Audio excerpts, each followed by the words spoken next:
If you're watching this right now, there's a good chance you feel emptiness.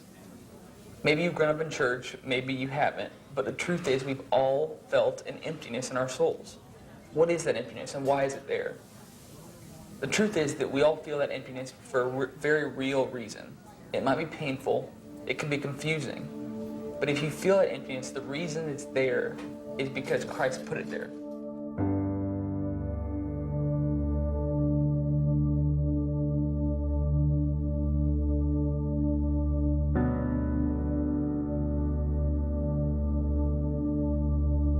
I remember in high school, growing up in our student ministry at our church, feeling this sense that what worked for our parents didn't work for us, and I remember talking to my youth pastor and saying, look, I don't get it. I'm going to Bible study, I'm going to church on Sundays, I'm going to camp. I experienced that camp high, but then I just crash again and I mess up again, and I have habitual sin in my life. What's going on? I just felt gross, and worthless. And he said, well, it's not about, religion, it's about a relationship. And I would think, awesome, what does that mean?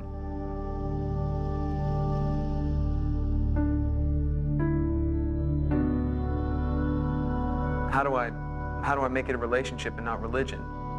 And he would say, well, it's personal. And I remember thinking, how is what I'm doing, any different than anything else that any other student in this ministry is doing? We're all going to church together. We're all going to the same Bible studies. We're all going to the same camps. How is that unique and personal to me?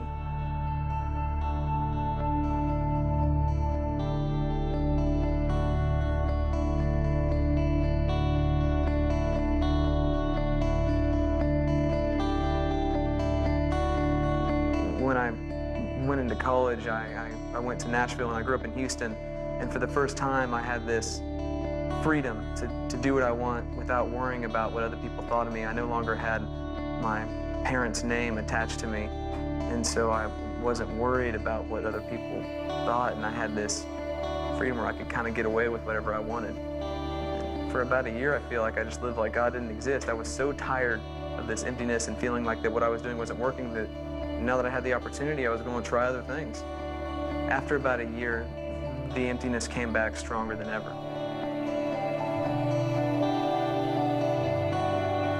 And I still felt it, just gnawing at me. And that's when I really turned to Christ out of desperation more than anything. God, I've tried all these things, and I'm still more empty and desperate than ever. I went to the church. I kept getting more involved in Bible studies. I would, do multiple Bible studies, read the Bible more often, or pray more often. The truth is that I just kept trying to fill that empty gap in my soul with religion, which never works. The reason we couldn't fill that empty place is because there's only one thing that can really fulfill the emptiness in all of our souls, and that's that relationship with Christ, that living relationship.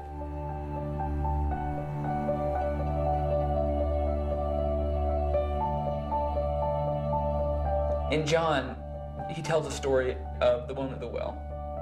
This Samaritan woman who is fetching water in the middle of the day. It's hot, there's no one around, but Jesus is there at the well. And Jesus asked this woman for a drink of water. Now, at first, the woman is taken aback. This shouldn't be happening because she's a Samaritan woman, the lowest of the low. And Jesus is a Jew. He's above her. He said, listen, if you knew who I was, if you knew what I could do for you, then you would be asking me for a drink, and I would give you my living water. Now, Jesus saw the emptiness in her soul because he said, listen, I know that you've been with 5 husbands, and now the man you're with isn't your husband at all. See, Jesus cut straight to her heart, and he saw the emptiness inside of her. And the woman she's stunned. She says it's like she didn't realize that someone could understand her so well. I'm trying to fill my emptiness with so many different things, whether it's religion or rebellion. But the truth is, God is the only one who can fulfill that emptiness. Christ is the only one who can bring that living water.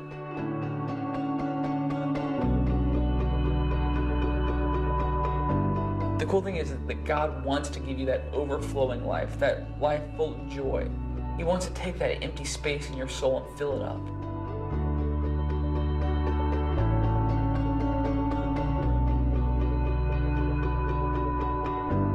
When Ryan and I began to see that emptiness not as this, illness, that something wrong with us, but as a gift from the Lord, it changed everything about how we viewed our relationship with Christ.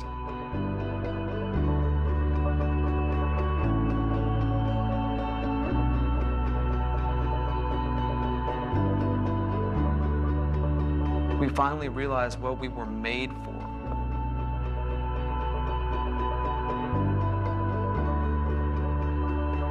C.S. Lewis said that if I find myself with a desire which no experience in this world can satisfy, and the only conclusion I can come to is that I was made for another world. We were made for another world.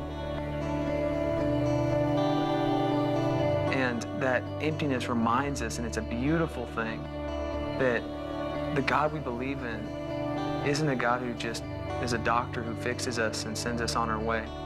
He has redeemed us so that we can experience Him in a loving relationship. Ryan and I we're very imperfect, and we still don't have it all together, and we still feel empty. But just like a thirst isn't quenched by just one drink of water and then you'll never be thirsty again, this living water is so fantastic, and it's so overflowing that we just can't help but keep coming back. Emptiness that He has blessed us with unleashes our potential to be the people He created us to be. That emptiness is really a question mark. It's saying, listen, you're empty, and it's a reminder in your soul. Now, what are you going to do with it?